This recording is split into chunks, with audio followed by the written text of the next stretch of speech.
Hello everyone, welcome to another lecture of chemistry. आज हम chemistry में अपने टारगेट 2021 को आगे प्रोसीड करेंगे और केमिस्ट्री में इससे पहले एक लेक्चर आ चुका है ऑर्गेनिक केमिस्ट्री के क्लासिफिकेशन के ऊपर। उस वीडियो को आप पहले विजिट कर लें ताकि आपको थोड़े बेसिक पॉइंट क्लियर हो जाएं। और आज के वीडियो में हम और थोड़े जनरल बेसिक पॉइंट्स को सीखेंगे ऑर्गेनिक केमिस्ट्री के, और अगले लेक्चर से हम लोग चैप्टर्स प्रोसीड कर लेंगे, चैप्टर शुरू कर लेंगे। आज का लेक्चर इंपॉर्टेंट है क्योंकि इसमें मैं आपको नॉमेनक्लेचर का थोड़ा एक जनरल आइडिया दूंगा। ऑर्गेनिक में मेनली किस टाइप के रिएक्शंस होते हैं, टाइप्स ऑफ रिएक्शन के बारे में आपको बताऊंगा।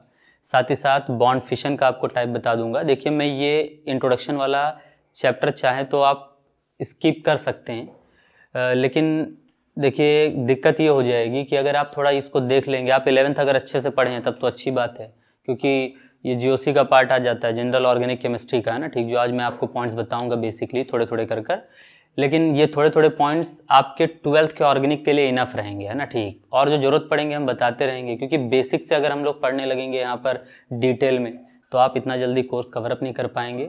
और हम 2 से 3 लेक्चर में एक एक चैप्टर कवर करना चाहते हैं ताकि हम बोर्ड्स तक अच्छे से प्रिपरेशन कर पाएँ। और आप इन वीडियोस को ज़रूर विज़िट करें। मैं आपको ये पूरा गारंटी लेकर कह सकता हूँ कि वीडियो आपके लिए ज़रूर हेल्पफुल साबित होंगे, है ना, ठीक। आप अपने दोस्तों के साथ भी वीडियो शेयर करें। तो चलिए आज हम लोग basic points for organic chemistry की शुरुआत करते हैं। सबसे पहली बात, आप कुछ बेसिक चीज़ें सीख लीजिए। आपने क्लास 11th में भी देखा होगा, लेकिन मैं मानकर चल रहा हूँ कि आप यहाँ पर वापस से चीज़ों को थोड़ा देख लें, जो बेसिक पॉइंट हैं, तो आपको थोड़ा एक रिवाइज हो जाएगा और फटाफट फिर हम लोग चैप्टर्स में उन पॉइंट्स को यूज़ कर आगे काम कर पाएंगे, ठीक। तो सबसे पहले तो हम जरा रूट वर्ड पर काम कर लेते हैं कि कार्बन का नंबर ऑफ कार्बन के बिहाफ पर रूट वर्ड्स कैसे लिए जाते हैं। तो नंबर ऑफ कार्बन हम लोग एक तरफ लिख लेते हैं और एक तरफ हम लोग लिख लेते हैं रूट वर्ड। रूट वर्ड का मतलब होता है एक बिहाफ पर आप समझ लीजिए कि कोड वर्ड, है ना, ठीक। यानी कि कोड क्या रखा जाए। जैसे मान लीजिए कि मैं आपसे कहूँ कि ये उंगली जो है मैंने अभी उठाया, तो मैं कहूँगा ये कितना फिंगर है, आप कहेंगे एक, है ना, ठीक। 1 फिंगर आपके सामने है। आप इसको एक अलग कोड से कह सकते हैं। मान लीजिए आज के बाद आप एक को अल्फ़ा कहिए, तो आप कहेंगे कि ये अल्फ़ा है, ठीक है ना। तो एक कोडिंग का मतलब है एक के लिए ऑर्गेनिक में क्या कोड चलता है वो हम सीखने जा रहे हैं। रूट वर्ड का एक सिंपल मीनिंग यही होता है। तो देखो, नंबर ऑफ कार्बन आप यहाँ पर 1 लिख लिए, 2 लिख लिए, 3 लिख लिए, 4, 5, 6, 7, 8, 9, 10, 20 तक थोड़ा आप याद रखें तो काम ठीक रहेगा। 11, 12, 13, आगे हम आप 14 to 20 लिख लेंगे। पहले 1 का रूट वर्ड देख लीजिए। तो 1 का रूट वर्ड होता है आपका मैथ, METH, मैथ, ठीक। 2 का होता है ETH, एथ। 3 के लिए रूट वर्ड या कोड होता है PROP, प्रोप, ठीक है ना। फिर 4 के लिए होता है BUT, ब्यूट। इसको बट पढ़ने लगिएगा, इसे ऑर्गेनिक में ब्यूट पढ़ा जाता है, ठीक है ना। फिर 5 के लिए PENT, पेंट। 6 के लिए हेक्स, HEX, हेक्स। 7 के लिए हेप्ट, HEPT, हेप्ट। 8 के लिए ऑक्ट। 9 के लिए नून, ठीक है ना। 10 के लिए डेक। 11 के लिए अनडेक, ठीक है ना। 12 के लिए डूडेक। 13 के लिए ट्राइडेक, ठीक। सेम यहाँ पर प्रोसीजर आपका चलेगा। 14, 15, 16, 17, 18, 19 और 20 के लिए। 14 के लिए आपका होता है टेट्रा डेक। फिर 5 के लिए, 15 के लिए पेंटाडेक। 16 के लिए आपका 16 के लिए होगा हेक्सा डेक। 17 के लिए होगा आपका हेप्टाडेक। 18 के लिए आपका होगा ऑक्टाडेक। 19 के लिए होगा नोनाडेक। और 20 के लिए होता है EICOSE, आइकोज, ठीक है ना। 20 के बाद 21 से लेकर आप किसी का भी लिख सकते हैं, लेकिन उतने की हमें ज़रूरत पड़ती नहीं है ना, ठीक। बेसिकली आप 20 तक याद रखें। आप 65, 102, 105, 306 सबका लिख सकते हैं, कोई दिक्कत नहीं, लेकिन इतने की हमें ज़रूरत नहीं है। आप 20 तक याद रखेंगे आपके लिए इनफ है, इतना आपको याद करना है, ठीक, ताकि आप क्लास 12 के ऑर्गेनिक में कहीं पर भी नेम लिखने में पीछे ना रह पाए, है ना, ठीक। ये रूट वर्ड है, मतलब अगर किसी ऑर्गेनिक कंपाउंड के अंदर 5 कार्बन है तो उसके लिए रूट वर्ड क्या यूज किया जाएगा, पेंट, ठीक, ये ध्यान रखिएगा, जितने कार्बन उसी के बिहाफ पर रूट वर्ड। कोई भी एक ऑर्गेनिक केमिस्ट्री रहा, जैसे मान लीजिए मैंने आपके सामने यहाँ पर एक ऑर्गेनिक कंपाउंड लिखा, ठीक, तो इसमें देखिए कितने नंबर ऑफ कार्बन है, ये देखिए यहाँ पर ये 5 है ना, ठीक, 5 कार्बन हैं, तो 5 कार्बन के लिए यहाँ रूट वर्ड जो इस्तेमाल होगा वो क्या होगा, पेंट होगा। आगे क्या लिखा जाएगा वो बात की बात है, लेकिन आपको कोड तो पहले याद होने चाहिए। जैसे इसमें 5 कार्बन था तो हमने पेंट इस्तेमाल कर लिया। जैसे आपने एक और ऑर्गेनिक कंपाउंड आपके सामने में लिख दे रहा हूँ, ये CH3COH, बताइए इसमें कार्बन का नंबर क्या है। देखिए एक कार्बन तो ये रहा और एक कार्बन ये रहा, ठीक, तो यहाँ टोटल कार्बन कितने हैं, 2 हैं, तो 2 कार्बन के लिए रूट वर्ड क्या रहता है, ETHH। अगर आपके पास C2H5COCl है, ठीक, तो देखिए इसमें टोटल कार्बन कितने हैं, 2 कार्बन ये रहे, एक कार्बन ये रहा, और ये कार्बन नहीं है क्योंकि ये क्लोरीन है, नहीं पता चले आप इसको भी काउंट करते बैठे, तो 2 और 1 3, 3 के लिए इसमें रूट वर्ड क्या यूज हो जाएगा, प्रोप। तो ऐसे आपको कोडवर्ड यूज करने हैं आगे चलकर, जिनको हम ऑर्गेनिक के लैंग्वेज में क्या कहते हैं, रूट वर्ड कहते हैं, ठीक, तो उसका नंबर ऑफ कार्बन और उसके इक्विवेलेंट उसका रूट वर्ड आपको याद रहना चाहिए, ताकि आप ऑर्गेनिक कंपाउंड के नॉमेनक्लेचर में इन रूट वर्ड्स का क्या कर पाएं, यूज कर पाएं, ठीक। सिंपली आपको समझ कर रखना है, इसका स्क्रीनशॉट लीजिए, फटाफट इसको याद करिए, ठीक। अगले पॉइंट पर हम लोग बढ़ते हैं, ठीक है ना, स्क्रीनशॉट आप अच्छे से ले लीजिए। चलिए तो अगला पॉइंट हम लोग देखा जाए। अगला पॉइंट आपको इंपॉर्टेंट कर याद रखना है, ठीक है ना, इन ऑर्गेनिक केमिस्ट्री। देखो ये इनऑर्गेनिक नहीं है, इन अलग है, ऑर्गेनिक अलग है। इनऑर्गेनिक केमिस्ट्री फिर वो मिलाकर लिखा जाता है ना, ये बड़ा कंफ्यूज करता है। ऑर्गेनिक केमिस्ट्री में, है ना, यहाँ इन उसके लिए जो रहा है, inorganic chemistry valency of carbon is always 4, यानी कि कार्बन की वैलेंसी आपको ऑलवेज 4 लेनी है, that is it form 4 bonds, वो 4 बॉन्ड बनाएगा, ठीक है ना, ये आपको ध्यान रखना है। ऑर्गेनिक में हमेशा ये आपको पॉइंट याद रखना है। इनऑर्गेनिक में तो बॉन्ड के नंबर बदल सकते हैं, जैसे इनऑर्गेनिक कंपाउंड आप देख लें तो CO carbon monoxide, CO2 carbon dioxide, ठीक है ना, अलग अलग फॉर्म में बॉन्ड का नंबर बदलता रहेगा, लेकिन ऑर्गेनिक में आपको कभी चेंज नहीं करना है। ऑर्गेनिक में कार्बन हमेशा 4 बॉन्ड बनाएगा, ये आपको एकदम माइंड में फिक्स कर लेना है, ठीक है ना। तो ये एक इंपॉर्टेंट पॉइंट हो जाता है, और अगर आप इस चीज को देखेंगे तो उसकी मदद से हम कुछ चीजों को समझ पाएंगे जिसको आपको आगे यूज करना है, ठीक। अगला चीज देखिएगा इसी इंपॉर्टेंट पॉइंट के बिहाफ पर, बॉन्ड लाइन नोटेशन, ठीक है ना, बॉन्ड लाइन नोटेशन आपको करना आना चाहिए। बॉन्ड लाइन नोटेशन कैसे होता है जरा देखिए, जैसे एक सिंपल से एग्जांपल से हम लोग समझने की कोशिश करते हैं। ये एक बॉन्ड लाइन नोटेशन लिखा हुआ है, ये एक ऑर्गेनिक कंपाउंड है। अब आप कहेंगे तो एक सीधा सीधा ऐसे लाइन जिगजैग फॉर्म में खींच दिया गया, बॉन्ड लाइन नोटेशन ऐसे दिखाए जाते हैं। अब इनको आप नॉर्मल चेन फॉर्म में कैसे लिखेंगे, हम देखो पहले बॉन्ड लाइन से चेन रिएक्शन लिखना सीख लें, चेन फार्मूला लिखना सीख लें, और फिर मैं आपको चेन से वापस से बॉन्ड लाइन नोटेशन में आना भी सिखाऊंगा। तो सबसे पहले तो जरा देखते हैं कि इस बॉन्ड लाइन को हम लोग चेन में कैसे कन्वर्ट करेंगे। सिंपली आपको करना क्या है, देखिए सबसे पहले हर कॉर्नर्स और हर टर्न पर आपको कार्बन लिख देना है जहां पर पहले से कोई एटम प्रेजेंट ना हो, है ना। कई सारे एग्जांपल्स में लूंगा, यहाँ देखो पॉइंट वाइज चीजें लिखा नहीं रहा हूँ क्योंकि आपको फटाफट चीजें कवर अप करनी है। आगे के वीडियोस जब आपको बना कर देंगे, टारगेट 2021 सीरीज से हटकर जब वीडियोस बनाएंगे तो वहाँ बेसिकली आपको हर पॉइंट लिखा कर बताएंगे, लेकिन यहाँ आप एग्जांपल्स के सारे थोड़ा समझने की कोशिश करिए क्योंकि हमारे पास टाइम थोड़ा क्या है, कम है। चलिए पहला एग्जांपल समझिएगा, जैसे देखिए यहाँ पर इस कॉर्नर पर क्या पहले से कोई एटम लिखा है, जैसे यहाँ पर अगर लिखा होता पहले से क्लोरीन तो फिर हम यहाँ C लिखने नहीं आते, या मान लो यहाँ पर पहले से लिखा होता OH तब भी हम इस कॉर्नर पर C लिखने नहीं आते। आपको C वहां नहीं लिखना है जहां पहले से कोई एटम प्रेजेंट हो या कोई भी चीज हो, नहीं है तो फिर देखो इस कॉर्नर पर कोई नहीं तो हम एक C लिख देंगे, फिर यहाँ एक C लिख देंगे, यहाँ एक C और यहाँ एक C। अब सिंपली आपको क्या करना है जरा देखिए, ये आप कार्बन रखिए इस पर उंगली, ठीक, C, और ये जो लाइन आपको सिंगल दिख रहा है यहाँ पर सिंगल बॉन्ड का काम करेगा, ठीक, सिंगल बॉन्ड, और आगे क्या है आपका C है, आप यहाँ तक पहुँच चुके हैं। फिर वो आगे फिर एक सिंगल बॉन्ड C से जुड़ा हुआ है, और फिर ये C सिंगल बॉन्ड C से जुड़ा हुआ है। इतने ही लोग हैं ना, ठीक। सीधा स्ट्रेट चेन में आपको 4 कार्बन दिख रहे हैं, ठीक। अब आपको अभी भी जस्ट बताए हैं कि यहाँ पर वैलेंसी कार्बन की क्या होती है 4, यानी कि हमेशा 4 बॉन्ड बनाएगा। अगर उसके पास 4 बॉन्ड कंप्लीट ना हो रहे हों तो जितने बॉन्ड्स की कमी हो उतने हाइड्रोजन उसको आप दे दिया करिएगा, क्योंकि ऑर्गेनिक कंपाउंड का आपको पिछले लेक्चर में डेफिनेशन मैंने मेनली लिखा कर रखा है कि उसके पास कोई एटम हो ना हो लेकिन हाइड्रोजन जरूर होता है। तो आप यहाँ पर देखिए, सबसे पहले काउंट करिए, सबसे कॉर्नर वाले कार्बन से आप पूछिए कि उसने कितने बॉन्ड का फॉर्मेशन कर लिया, तो ये सी कहेगा हमने तो सिर्फ 1 बॉन्ड का फॉर्मेशन किया है। मतलब इसके पास कितने बॉन्ड कम है भाई, 3। तो इसको आप कितने हाइड्रोजन देंगे, 3 हाइड्रोजन, लिख देंगे CH3।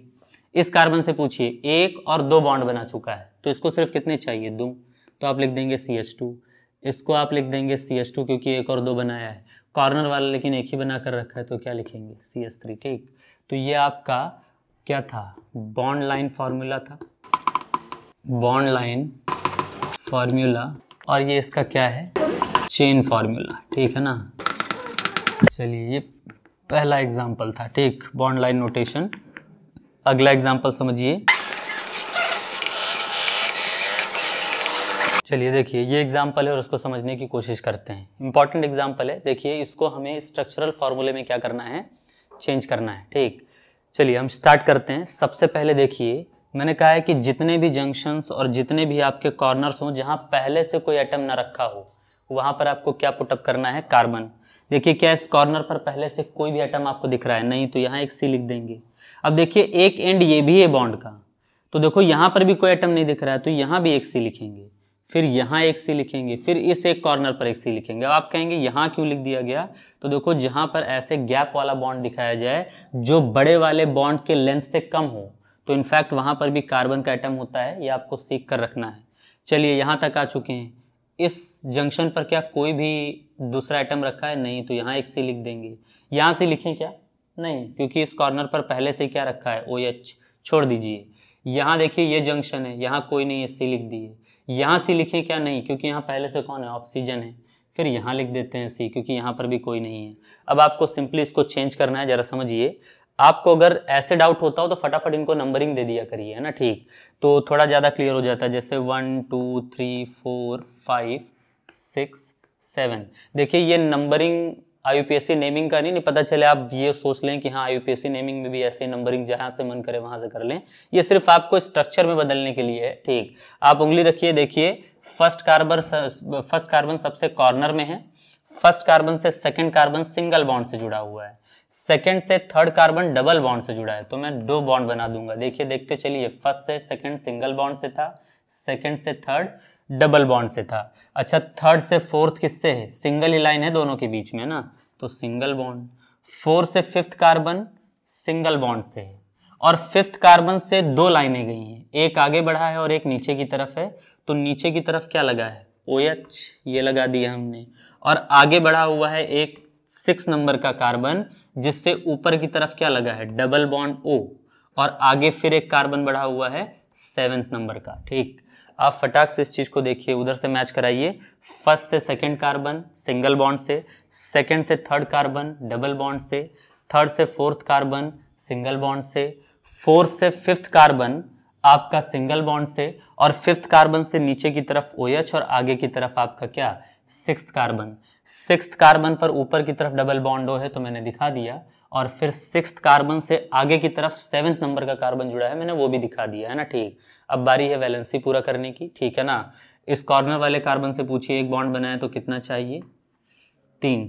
इस कार्बन से पूछिए 1 2 3, देखो डबल बॉन्ड इधर है और एक 3 बना चुका है, तो कितना चाहिए, सिर्फ 1 चाहिए 4 करने के लिए। 1 2 3 बना चुका है, 1 चाहिए 4 करने के लिए। 1 2 बना चुका है, तो कितना चाहिए, 2 चाहिए, है ना, ठीक। इसने 1 2 3 बना लिया, इसको भी सिर्फ 1 चाहिए। 1 2 3 4 बना चुका है, इसको एक भी हाइड्रोजन नहीं चाहिए। 1 बना है, इसको क्या चाहिए, 3 चाहिए। ये बन गया इसका स्ट्रक्चरल फार्मूला, क्या आपका चेन फार्मूला, ठीक है ना।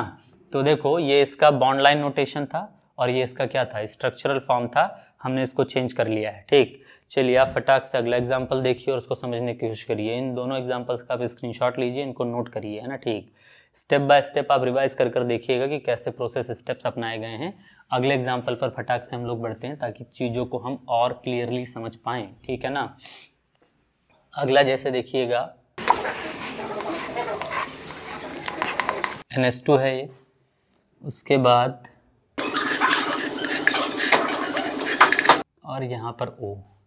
अब ये आपका है स्ट्रक्चर, इसको आपको, ये बॉन्ड लाइन स्ट्रक्चर है। अगला एग्जाम्पल है, आप ध्यान से पहले इस क्वेश्चन को नोट कर लें और अगर आप चाहें तो एक बार पॉज कर खुद ट्राई मार सकते हैं।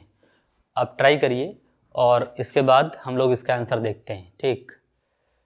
तो अगर आपने ट्राई कर लिया है तो हम लोग आते हैं इसके आंसर पार्ट पर, ठीक। सबसे पहले क्या करेंगे, देखिए हर उस कॉर्नर पर, हर उस जंक्शन पर, हर उस टर्न पर कार्बन लिखेंगे जहाँ पर पहले से कोई एटम ना हो। इस कॉर्नर पर क्या कोई एटम है? नहीं है। यहाँ पर नहीं है। इस जंक्शन पर कोई है? नहीं है, सी लिख दिए। इस कॉर्नर पर है NH2, नहीं लिखेंगे। यहाँ पर कोई नहीं है, सी लिख दिए। इस जंक्शन पर नहीं है, ये जंक्शन रहा, देखिए, है ना, यहाँ पर एक सी लिख देंगे, ठीक। इस कॉर्नर पर कुछ नहीं है, सी। यहाँ पर भी कोई नहीं है, सी। यहाँ पर भी कोई नहीं है, सी। इस जंक्शन पर कोई नहीं है, सी लिख देंगे। यहाँ नहीं लिखेंगे, यहाँ नहीं लिखेंगे, ठीक। अब आप चाहें तो नंबरिंग कर लें ताकि आपको आसानी हो उस स्ट्रक्चर को बदलने में। थोड़ा बिना नंबर के भी आदत डालिए, क्योंकि जब आप बहुत सारी चीज़ों का सहारा लेने लगते हैं तो फिर माइंड को आदत पड़ जाती है। आप जितना थोड़ा हार्ड तरीका अपनाएंगे, देखिए सिंप्लिसिटी तो अच्छी बात है, आप चीज़ समझ जाएं, तो फिर रास्ते थोड़े कठिन बनाने लगिए ताकि आपके माइंड को प्रैक्टिस हो जाए फटाफट, है ना। तो अब जरा देखते हैं हम लोग फटाफट। ये आप उंगली रखिए, सी। अगला कार्बन किससे जुड़ा है? सिंगल बॉन्ड सी से। उससे अगला कार्बन सिंगल बॉन्ड सी से। इस सी से एक चीज नीचे लगा है जिसको हम क्या कह रहे हैं? NH2। फिर एक कार्बन आगे गया है, सी। फिर वहां से एक कार्बन आगे गया है, सी। उस कार्बन से नीचे की तरफ एक कार्बन गया है जिससे 3 कार्बन उसके कॉर्नर में लगे हुए हैं, सी और सी। देखिए नजर आ रहा ना। अब इस ऊपर वाले कार्बन से एक कार्बन और आगे बढ़ा है, उससे ऊपर डबल बॉन्ड O लगा है और उससे सिंगल बॉन्ड क्या लगा है? OH लगा है, ठीक है ना। अब आपके पास पूरा का पूरा स्ट्रक्चर है। वैलेंसी पूरा करने की देर है। एक सिंगल बॉन्ड बनाकर रखा है कॉर्नर वाले कार्बन ने, क्या आएगा? CH3। इसको क्या मिलेगा? H2। इसको क्या मिलेगा? H, क्योंकि 1 2 3 बॉन्ड बना चुका है। इसको कितना मिलेगा? H2। इसको कितना मिलेगा? 1 2 3 बना चुका है तो 1 मिलेगा। इसको 1 2 3 4 बना चुका है, इसको कुछ नहीं मिलेगा। कॉर्नर वाले को 3 मिलेंगे, इसको भी 3 मिलेगा और इसको भी क्या मिलेगा? 3 मिलेगा, ठीक। ये 1 2 3 4 बना चुका है, कुछ नहीं मिलेगा। और ये तो आपका सिंपल है ही, है ना, ठीक। अब इसको चाहें तो थोड़ा और शॉर्ट फॉर्म में लिख सकते हैं, जरा समझिए। ये इन रियलिटी कार्बोक्सिलिक ग्रुप लिखा हुआ है, COOH। देखिए कार्बोक्सिलिक ग्रुप्स को शॉर्ट फॉर्म में ऐसे लिखा जाता है, COH। और जब इनको स्ट्रक्चरल फॉर्म में लिखना रहता है तो C double bond O single bond OH।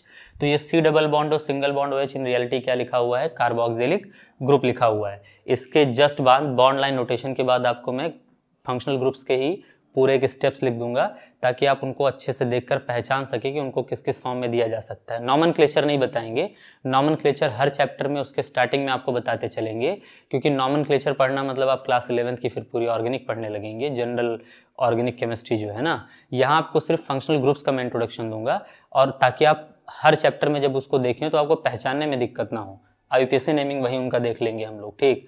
चलिए ये फटाक से आप जरा इस चीज़ को देखिए, इसको हम और शॉर्ट फॉर्म में कैसे लिख सकते हैं ये समझने की कोशिश करिए। देखिए एग्जाम्पल बाय एग्जाम्पल चीज़ों की आदत डालते चलिए, हमें चीज़ों को फटाफट कवरअप करना है। चलिए ये CH3 है, सिंगल बॉन्ड CH2 है, उसके साथ CH है, तो इसमें हम कोई शॉर्ट फॉर्म नहीं अपना सकते हैं, NH2 हो गया। फिर सिंगल बॉन्ड CH2 हो गया, फिर सिंगल बॉन्ड CH है, इस CH से C लगा है, और देखो इससे 3 एल्किल ग्रुप लगे हैं, तो इनको हम एक साथ कंबाइन फॉर्म में लिख सकते हैं, CH3 का होल थ्राइस। मतलब इसी C के साथ ये तीनों लोग लगे हैं। जब आपको ओपन करना होगा तो ऐसे ओपन कर लीजिएगा, ऐसे। अब मतलब देखिए इससे एक चीज तो आपको सीखने को मिला होगा कि ऐसे अगर होल लगा होगा तो जिस कार्बन के साथ लगा होगा वो उसी से जुड़े रहते हैं। उसको इस तरीके से भी आप लिख सकते हैं, और चाहे तो ऐसे लिख सकते हैं। फिर आगे है CH से सिंगल बॉन्ड COOH, और कार्बोक्सिलिक ग्रुप को भी कैसे कहें, कंबाइन फॉर्म में लिख सकते हैं ऐसे ही। तो ये ऐसे भी लिखा मिल सकता था आपको, है ना, ठीक। इस तरीके से भी आप इसको रिप्रेजेंट कर सकते हैं, ठीक। तो ये वाला एग्जाम्पल देखने के बाद हम लोग अगले एग्जाम्पल की तरफ बढ़ जाएं। फटाफट देखते रहिए, इसका स्क्रीनशॉट लेते रहिए और इसको नोट करते रहिए, ठीक। अगला बॉन्ड लाइन नोटेशन आप भी ट्राई करने की कोशिश करिएगा, ठीक। पॉज कर आप वीडियो को फटाक से उसको बॉन्ड लाइन नोटेशन को जरा देखिएगा कि आप कर पा रहे हैं कि नहीं, है ना। देखिए अगला हम लोग बॉन्ड लाइन नोटेशन देख लेते हैं।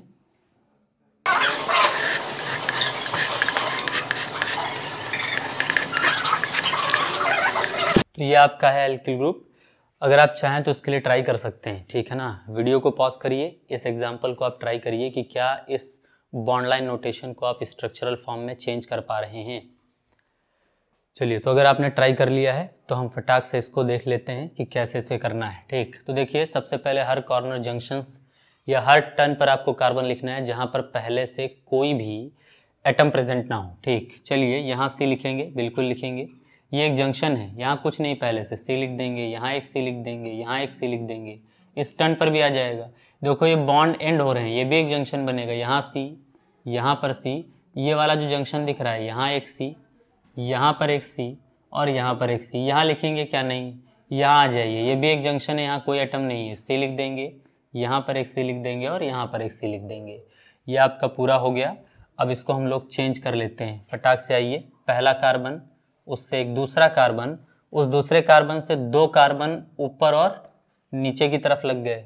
फिर आगे बढ़ जाइए, आगे बढ़ जाइए कार्बन, फिर आगे बढ़िए तो इस और इस कार्बन के बीच में देखिए सिंगल बॉन्ड ही है, गैप हल्का दिख रहा है लेकिन समझिए इसको, ये सिंगल बॉन्ड है तो ये सी। लेकिन उसके बाद सी और सी के बीच में क्या है, ट्रिपल बॉन्ड है, ट्रिपल बॉन्ड सी। और अगला सी किससे लगा है, सिंगल बॉन्ड से, ठीक है ना। उसके बाद इस सी से नीचे की तरफ एक कार्बन लगा हुआ है जो फिर एक और कार्बन से जुड़ा है और वो एक और कार्बन से सिंगल बॉन्ड से जुड़ा है और यही फिर घूमकर इससे जुड़ गया है, इस फॉर्म में, है ना। फिर आ जाइए जरा इस वाले कार्बन पर, यहाँ से एक कार्बन आगे गया है, उस पर ऊपर की तरफ OH लगा है और आगे फिर एक कार्बन चला गया है, ठीक। ये चेंज हो गया। वैलेंसीज पूरा करिए। 3 1 2 3 4 पहले ही है, पूरा है, कोई देने की जरूरत नहीं। 3 3 2 1 2 3 4 पहले ही बना हुआ है। 1 2 3 4 इस कार्बन को भी जरूरत नहीं है। 1 2 और 3 एक की जरूरत है। 1 2 और 3 एक की जरूरत है। एक है तो 3 की जरूरत है। इसको 1 2 और 3 बॉन्ड बना चुका है, एक की जरूरत है। 1 और 2 बॉन्ड बना चुका है, 2 की जरूरत है। 1 और 2 बॉन्ड बना चुका है, 2 की जरूरत है, ठीक है ना। ये बन गया इसका बॉन्ड लाइन नोटेशन से स्ट्रक्चरल फार्मूला, ठीक। तो इस तरीके से आपको बॉन्ड लाइन को स्ट्रक्चरल नोटेशन में चेंज करना आना चाहिए। अब हम लोग जरा अगला देख लेते हैं, इसका उल्टा करना है ना, ठीक। उल्टा करना मतलब अगर स्ट्रक्चरल फार्मूला लिखा है तो उसको जिगजैग में कैसे चेंज किया जाए, यानी कि इस फॉर्म में, यानी कि बॉन्ड लाइन नोटेशन में कैसे चेंज किया है। दोनों काफ़ी पूछे जाते हैं क्योंकि आपके एग्जाम में कई सारे ऐसे क्वेश्चन रहते हैं जिनका आंसर बॉन्ड लाइन में लिखा रहता है। आपको करने की आदत होती है स्ट्रक्चरल में, तो आप स्ट्रक्चरल में आंसर बना लिए, फिर उसके बाद आप बॉन्ड लाइन में कंफ्यूज हो गए तो फिर दिक्कत हो जाएगी। यानी कि आपको स्ट्रक्चरल से इसका उल्टा करना भी आना चाहिए। सिंपल है, आप अगर इसका सीधा करना जानते हैं तो उल्टा करना सिंपल ही रहेगा, same as it is steps रहेंगे। करना क्या है जरा देख लीजिए। चलिए हम लोग कुछ एग्जांपल्स इसके उल्टे समझ लेते हैं। यानी कि अगर आपके सामने कोई स्ट्रक्चरल फार्मूला लिख दे तो हम लोग उसको जिगजैग में कैसे चेंज करें। चलिए एक सिंपल से एग्जांपल से हम लोग शुरू करते हैं। जैसे मान लीजिए कि हमारे पास CH3 है, फिर CH है और यहाँ पर आयोडीन लगा हुआ है, फिर सिंगल बॉन्ड CH2 है, फिर यहाँ पर CH3 है। एक सिंपल सा प्रोसेस आपने अपनाया है, ठीक। इसमें आप सबसे पहले किधर से भी आपका मन करे, ठीक, इनफैक्ट यहीं से शुरू कर लीजिएगा। मैं यहाँ एक बात बता दूं, मैं IUPAC की नंबरिंग यानी सिखा रहा हूँ, नहीं तो आप एक गलतफहमी पाल लें कि हम IUPAC नेमिंग के लिए नंबरिंग कर रहे हैं।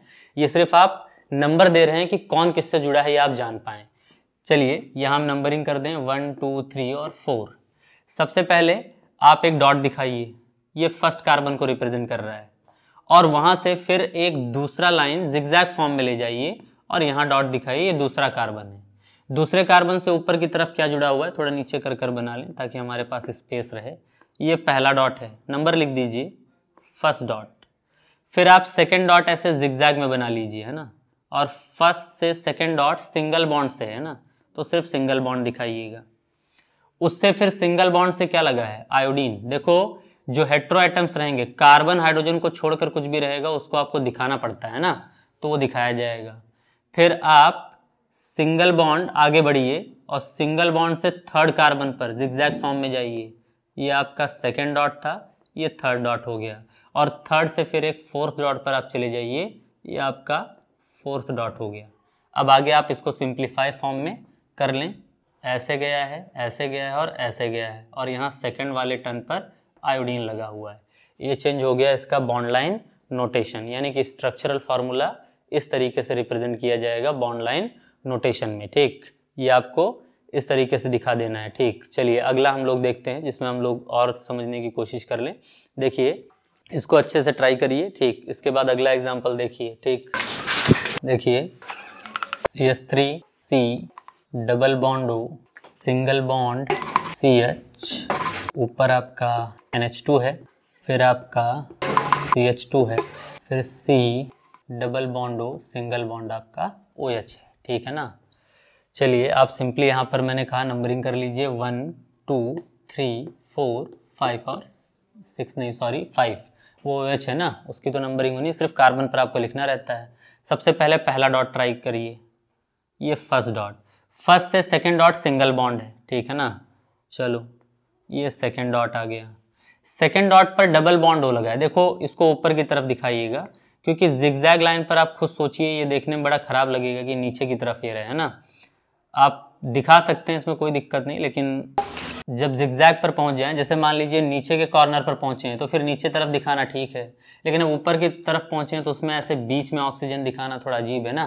कॉर्नर के ऊपर की तरफ हमेशा एटम्स दिखाए जाते हैं अगर हेटेरो एटम्स हैं तो। ठीक, तो इसीलिए इसको ऊपर की तरफ दिखा रहे हैं। अब उसके बाद यहाँ आगे बढ़ जाइए, सेकेंड से थर्ड कार्बन भी सिंगल बॉन्ड से लगा है, ये थर्ड डॉट हो गया। से एक आपका NH2 ग्रुप लगा है, देखो ऊपर की तरफ लगा है, लेकिन अब मैं नीचे की तरफ लगाने जा रहा हूँ। क्यों? क्योंकि जिगजैग नीचे आया है तो वो ग्रुप भी कहाँ जाएगा, नीचे की तरफ। फिर थर्ड से फोर्थ कार्बन सिंगल बॉन्ड से लगा है, ये फोर्थ डॉट हो गया। फोर्थ से एक फिफ्थ कार्बन किस पे लगा है, सिंगल बॉन्ड से, और फिफ्थ कार्बन पर डबल बॉन्ड O लगा है। देखो अब की बार O नीचे दिखाने जा रहे हैं, और इस फिफ्थ कार्बन से एक सिंगल बॉन्ड क्या लगा है, OH। ठीक, अब आप चाहें तो उसको सिंप्लीफाइड नंबर्स हटाकर सिंपली दिखा सकते हैं। देखिए पहला जिगजैग ऊपर की तरफ ऑक्सीजन, फिर नीचे आए हैं, फिर नीचे की तरफ NH2, फिर ऊपर गए हैं, फिर नीचे आए हैं, डबल बॉन्ड ऑक्सीजन, और फिर सिंगल बॉन्ड OH। ये इसका क्या है, बॉन्ड लाइन नोटेशन। ठीक, ये इस वाले स्ट्रक्चरल या लाइन फार्मूले का, या लाइन नोटेशन का, आपका चेन नोटेशन का, वो क्या है आपका बॉन्ड नोटेशन है। ठीक है ना, इसको हम लोग इसमें चेंज कर ले गए हैं। ठीक, तो एक और लास्ट एग्जांपल देकर हम अगली चीज़ की तरफ बढ़ जाते हैं। ठीक है ना। अगला चीज़ देखिएगा, देखिए एक एग्जांपल और समझ ले हम लोग। मान लीजिए CH3 single bond CH, double bond CH, single bond CH, यहाँ पर आपका OH मान लीजिए लगा, यहाँ CH हो, यहाँ पर O CH3 हो, फिर एट लास्ट यहाँ पर CH3 लगा हो। चलिए इसके बाद देखिए आपको सिंपली नंबरिंग कर लेना है 1 2 3 4 5 6, उसको छोड़ दीजिए, जो साइड चेन के फॉर्म में गया वो आप आखिरी में एडजस्ट कर दीजिएगा। सबसे पहले पहला डॉट, फर्स्ट डॉट से सेकंड डॉट सिंगल बॉन्ड है, लेकिन सेकंड से थर्ड आपका क्या है, डबल बॉन्ड है। ठीक, और देखिए डबल बॉन्ड को एडजस्ट कैसे करना है, ये इंपॉर्टेंट थोड़ा एग्जांपल है। जब डबल बॉन्ड आया करे तो आप उसको स्किप कर दिया करिए, है ना। तो सेकंड से आप पहले पहुंच जाइए फोर्थ डॉट पर। ठीक है ना, यानी कहाँ से कहाँ पहुंचना है आपको, जैसे आप सेकंड पर आ चुके हैं तो आप सेकंड से सीधा पहुंच जाइए फोर्थ पर, और हम इसको हाफ में कहीं डिनोट कर देंगे। ठीक, जैसे यहाँ पर था आपको, और चाहे तो आप इसको ऐसे दिखा सकते थे, या देखिए जैसे आप डबल बॉन्ड आया करे तो किया करिए, सबसे पहले डबल बॉन्ड वाले दोनों कार्बन को स्किप कर दीजिए, इन दोनों को छोड़कर आप फर्स्ट से सीधा कहाँ पहुंचिए, फोर्थ पर।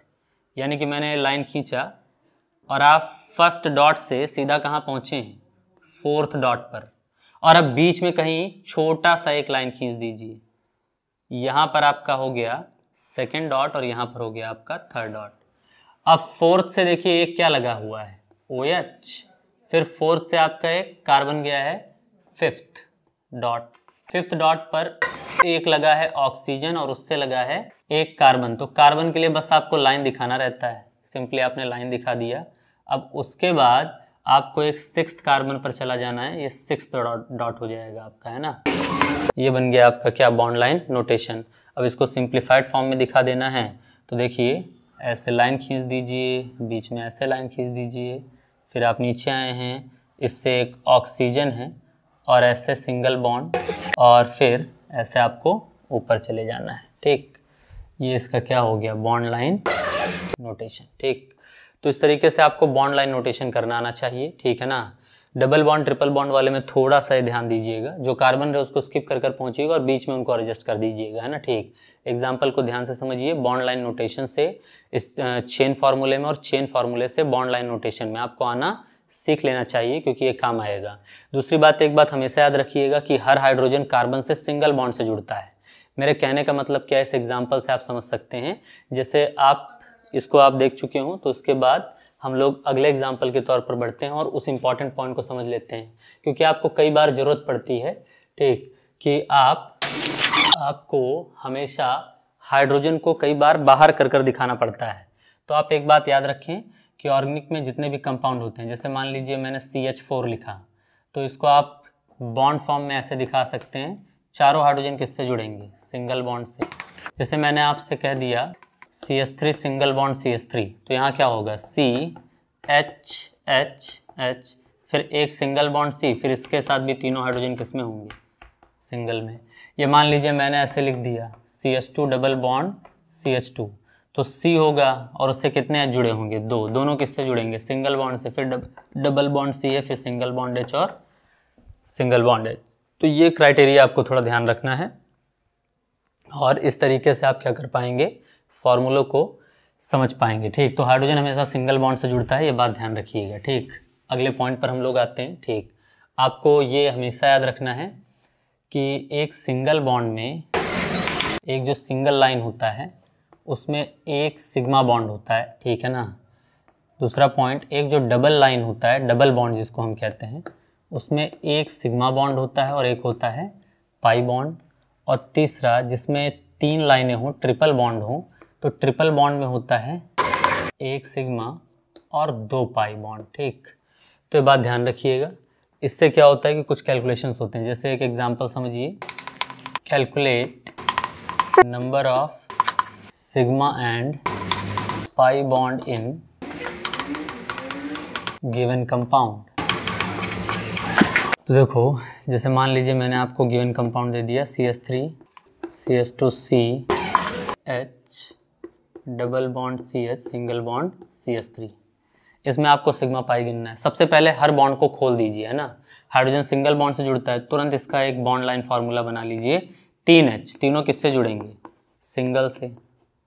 फिर सिंगल बॉन्ड C, कितने, 1 2H, फिर सिंगल बॉन्ड एक ही H है इसके पास, तो एक H और एक क्या है, डबल बॉन्ड, फिर C, इसके साथ भी एक ही H है, किनारे कितने हाइड्रोजन है, 1 2 और 3। अब गिन लीजिए आप सिग्मा, देखिए हर सिंगल में, हर डबल में, हर ट्रिपल में एक सिग्मा तो होता है, तो काउंट करिए, 1 2 3 4 5 6 7 8 9 10 11 12 13 14। तो इसमें सिग्मा बॉन्ड का नंबर कितना है, 14 है। और पाई बॉन्ड कितना है, तो इसमें तो एक ही डबल बॉन्ड है, ये रहा, और इसी में एक पाई होगा, तो पाई का नंबर सिर्फ कितना है, 1। फिर से आप ध्यान समझ लीजिए, हर सिंगल, हर डबल, हर ट्रिपल में क्या होता है, एक सिग्मा होता है। तो देखो 1 2 3 4 हो गया, 5 6 हो गया, 7 हो गया, 8 9। अच्छा, आप सोच रहे होंगे यहाँ तो दो बॉन्ड है, तो उसमें एक सिग्मा है और एक क्या है, पाई है, तो हमें तो सिर्फ पहले सिग्मा गिनना है, तो यहाँ काउंटिंग एक ही की होगी, है ना। तो आप यहाँ तक आए, 9 आया है, 10 11 12 13 और 14, 14 सिग्मा हो गए। और पाई बॉन्ड जहाँ डबल या ट्रिपल रहेगा वही मिलेगा, क्योंकि सिंगल बॉन्ड में तो सिर्फ सिग्मा ही होता है। तो डबल ट्रिपल ढूंढिए, तो यहाँ ट्रिपल कहीं है नहीं, एक ही डबल है, और डबल में सिर्फ एक पाई होता है और एक क्या होता है, सिग्मा होता है, तो आपका पाई बॉन्ड 1 हो गया, ठीक। तो इस तरीके से कई बार आपसे सिग्मा और पाई के कैलकुलेशंस के पूछ लेते हैं। इस सिंपल से एग्जांपल से समझे रहिएगा, और भी एग्जांपल्स इसके आ सकते हैं, ठीक। तो इस पॉइंट के बाद अगले जनरल पॉइंट पर हम लोग आते हैं, ठीक। हम जनरल पॉइंट सीख रहे हैं, इनको फटाफट जरा समझते चलिएगा, ठीक है ना।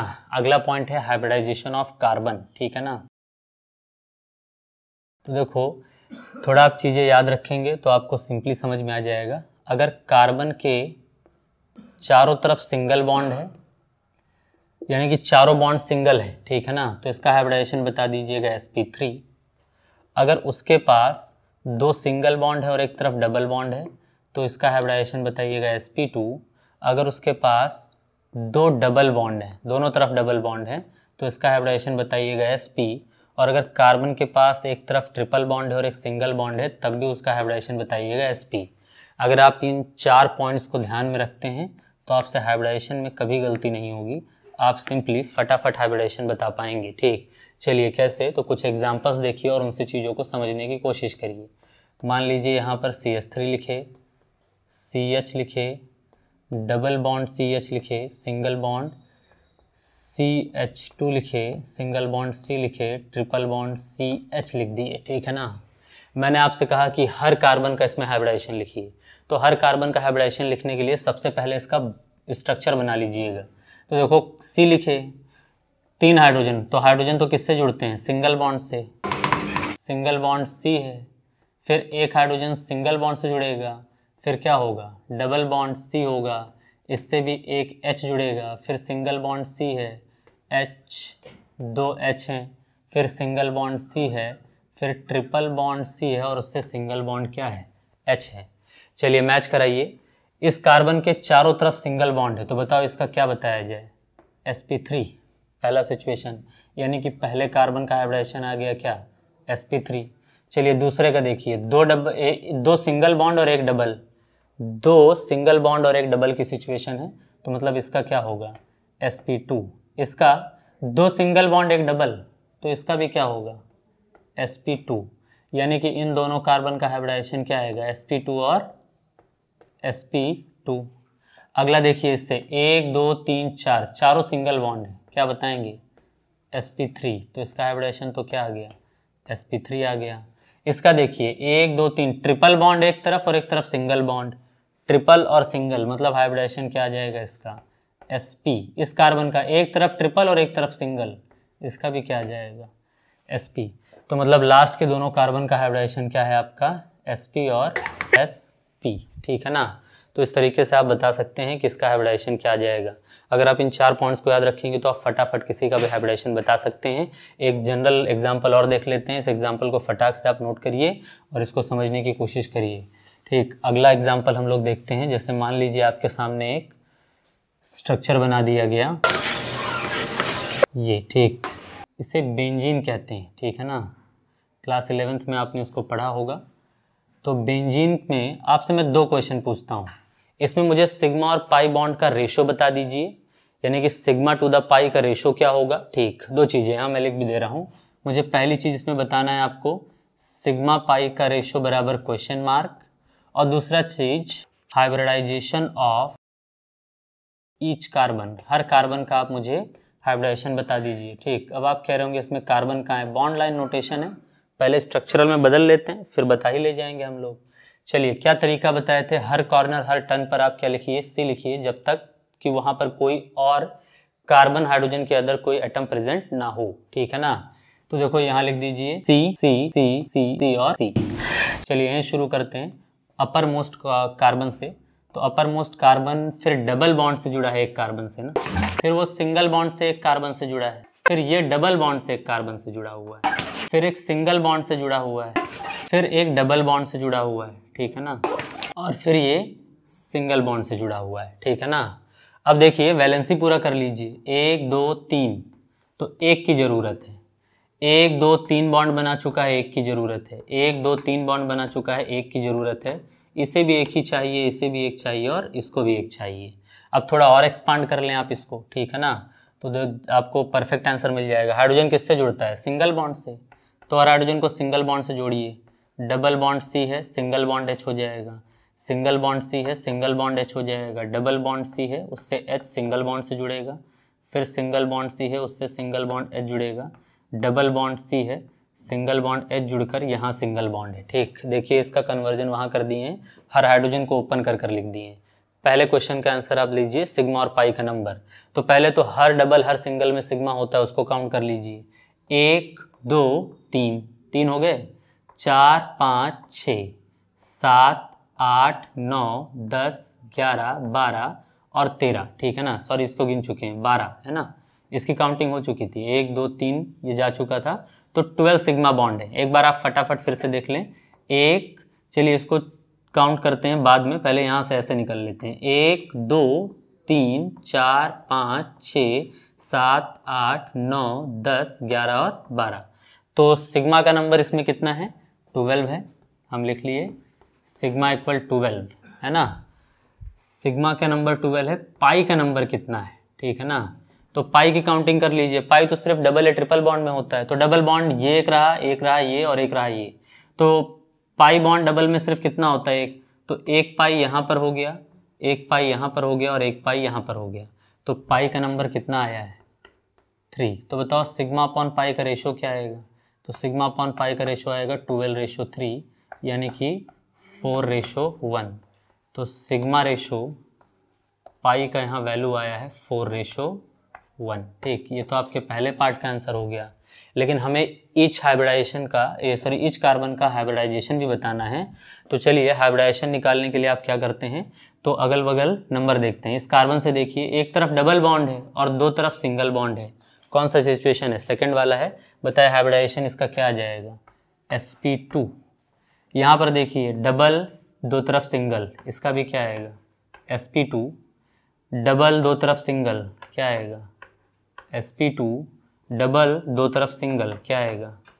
sp2। डबल दो तरफ सिंगल क्या आएगा? sp2। डबल दो तरफ सिंगल इसका क्या आएगा? sp2। यानी कि इसमें हर कार्बन का हाइब्रिडाइजेशन क्या है? आपका sp2 है। और सिग्मा और पाई का रेशो क्या था आपका? 4:1। ठीक, तो हाइब्रिडाइजेशन वाला पॉइंट याद रखिएगा, ये इंपॉर्टेंट है। ठीक, आगे हम लोग बढ़ते हैं अगले जनरल पॉइंट पर, जो आपको यहाँ से समझकर चलना है। ठीक है ना। चलिए इसको नोट करिएगा, ये पॉइंट्स याद रखिएगा। ठीक, इसी के बिहाफ पर हम लोग कुछ चीज़ें और समझते हैं। ठीक है ना। देखिए अगली चीज़ समझिएगा, इलेक्ट्रोनेगेटिविटी ऑफ कार्बन। ठीक है ना। यहाँ हम लिखेंगे the electronegativity of carbon depend upon hybridisation of carbon. याद रखिएगा, द ऑर्डर ऑफ इलेक्ट्रोनेगेटिविटी। तो आप याद रखिएगा, सबसे ज़्यादा इलेक्ट्रोनेगेटिव कार्बन वो होता है जिसका हाइब्रिडाइजेशन sp हो। sp से कम होता है sp2 वालों का, और सबसे कम इलेक्ट्रोनेगेटिव होता है आपका sp3 वाले कार्बन। यानी कि उस कार्बन को ज़्यादा इलेक्ट्रोनेगेटिव बताइएगा जिसका हाइब्रिडाइजेशन क्या आएगा? sp। उसको थोड़ा कम बताइएगा जिसका sp2 हो। सबसे कम इलेक्ट्रोनेगेटिव कार्बन कौन होता है आपका? sp3 होता है। ठीक, ये आप ऑर्डर याद रखिएगा। हाइब्रिडाइजेशन इससे पिछले पॉइंट में आपको बता चुके हैं। ठीक, तो पॉइंट अच्छे से याद रखिएगा, क्योंकि यूज़ होगा आगे चलकर आपको कई सारे ऑर्डर्स में और कई सारे रिएक्शंस को आपको समझने में ये पॉइंट हेल्प करेगा। अच्छे से याद रखिएगा। ठीक, अगले पॉइंट पर हम लोग बढ़ जाते हैं। ठीक, अगला पॉइंट जो आपको देखना है उसे समझिए। ठीक है ना। देखिए अगला है बॉन्ड फिशन। ठीक है ना। यहाँ लिखेंगे organic reactions show 2 types of bond fission. ठीक, पहला आपका होता है होमोलिटिक बॉन्ड फिशन और दूसरा होता है आपका हेट्रोलिटिक बॉन्ड फिशन। ठीक, देखो होमो मतलब होता है बराबरी से, है ना। ठीक, और लिटिक मतलब बराबरी से टूटना, और हेट्रोलिटिक मतलब बराबरी से ना टूटना। ठीक, एक एग्जांपल से आप फटाफट समझने की कोशिश करिए कि क्या है। पहली बात तो होमोलिटिक के लिए सिचुएशन क्या होती है समझेंगे। लेकिन जैसे मान लीजिए एक ए नाम का कोई पार्टिकल है और बी नाम का पार्टिकल है। ए और बी के बीच में कोई बॉन्ड है।